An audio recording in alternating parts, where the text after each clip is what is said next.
అధికారం కోల్పోయిన తర్వాత ఎలక్షన్లు చాలా వచ్చాయి. ఎలక్షన్లు వచ్చినప్పుడు ఏ ఎలక్షన్‌లో కూడా కేసీఆర్ ఎక్కువగా ప్రచారం చేయలేదు. మన జూబ్లీహిల్స్ ఎలక్షన్ కావచ్చు, ఇప్పుడు స్థానిక సంస్థల ఎలక్షన్స్ కావచ్చు. సో, అప్పుడు రాని కేసీఆర్ ఇప్పుడు వస్తున్నాడు అనంటే ఏమనుకోవచ్చు? అన్న నువ్వు గమ్మత్తు ఇప్పుడు వాళ్ళకంటూ ఒక టైం ఇచ్చినాము. ఆ టైం అయిపోయింది. దాని తర్వాత 2 ఇయర్స్ మొన్న డిసెంబర్ 9 నుంచి 2 ఇయర్స్ అయిపోయింది. ఆ టైం ఇచ్చిన ఆ తర్వాత ఇప్పుడు మా యొక్క కార్యాచరణ మెంబర్‌షిప్ చేయాలి. పార్టీ యొక్క క్యాడర్‌ని బలోపేతం చేయాలి. కమిటీలేసుకోవాలి. రాష్ట్ర స్థాయి, జిల్లా స్థాయి, నియోజకవర్గ స్థాయి, మండల స్థాయి, గ్రామ స్థాయిలో కమిటీలేసుకోవాలని చెప్పేసి కేసీఆర్ గారు దిశానిర్దేశం చేయబోతున్నారు. దాని తర్వాత చూడండి మీరు. దాని తర్వాత చూడండి మీరు. ఇప్పుడు జూబ్లీ హిల్స్ ఎన్నికలు చూస్తుంటే కేసీఆర్ గారు రావాల్సిన అవసరం కూడా లేదు జూబ్లీ హిల్స్ ఎన్నికలకు.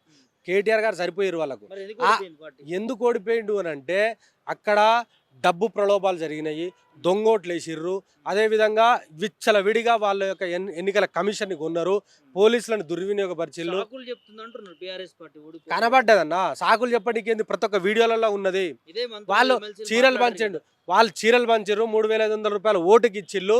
వాళ్ళు ఎక్కడ పడితే ఎక్కడ పక్కన నుంచి చిన్న పిల్లలు 12 సంవత్సరాల పిల్లలను తీసుకొచ్చి కూడా ఓట్లు వేయించిన దాఖలాలు వీడియోలు కనబడ్డాయి కదా.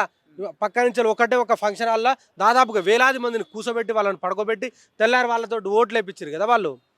ఇవన్నీ ప్రతి ఒక్క మీ యొక్క మీడియా దగ్గర కూడా ఆ ఫోటో విజువల్స్ ఉన్నాయి కదా. వీళ్ళు సాకులు అంటే సాగు లేదు బోకు లేదు, అంత ఉత్త బోగ్గాలు వీళ్ళు. ఈ రేవంత్ రెడ్డి వీళ్ళ టీం అంతా బోకర్గాలు వీళ్ళంతా.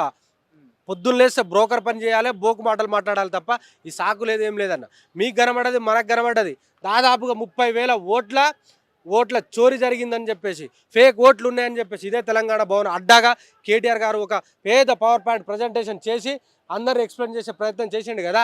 మరి దాని మీద ఏం చేసిరా శాఖ? స్వయాన నిలబడ్డటువంటి అభ్యర్థికి సంబంధించిన తమ్మునికే 2-3 వీడియో ఓటు హక్కు ఉన్నది కదా, అది శాఖ. ఎక్కడి నుంచో రౌడీలు గుండాలను తీసుకొచ్చి ఇవాళ జనాలను ప్రలోభపట్టే విధంగా, జనాలను బెదిరించే విధంగా ప్రయత్నం చేసి ఇవాళ గెలిస్తే అదొక గెలుపు, వీళ్ళదొక ఖాతన.